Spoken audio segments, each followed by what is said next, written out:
complicated question, but intrinsic value in options, can you give a quick update, quick explainer on that? Yeah, that's one of the very first things we touch on in our class because it's very important to know moneyness. So in the money options have intrinsic value.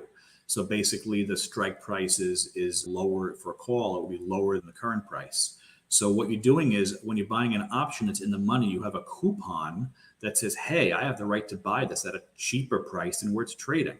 That's an in the money option, right? So if something's trading at $200 and you have a 190 strike call option, your intrinsic value is $10 because there's no such thing as a free lunch, right? No one in their right mind is going to trade that for less than $10 because that's what it's worth. You have the right to do something at 190 that is trading at 200 right now.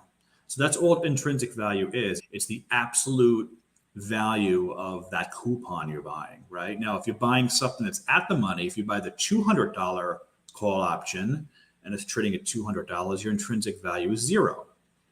So that option is not going to trade at zero. There's still some idea where you have volatility and time in there. Those are the other components of the Greeks that go into option pricing.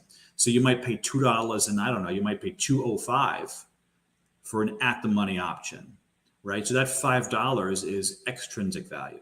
I like to call that the smoke and mirrors.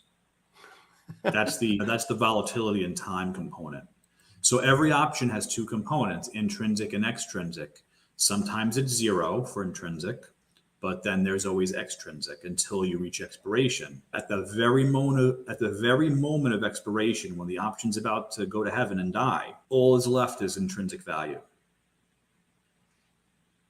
Or zero. Terminology here today. This is awesome. Yep.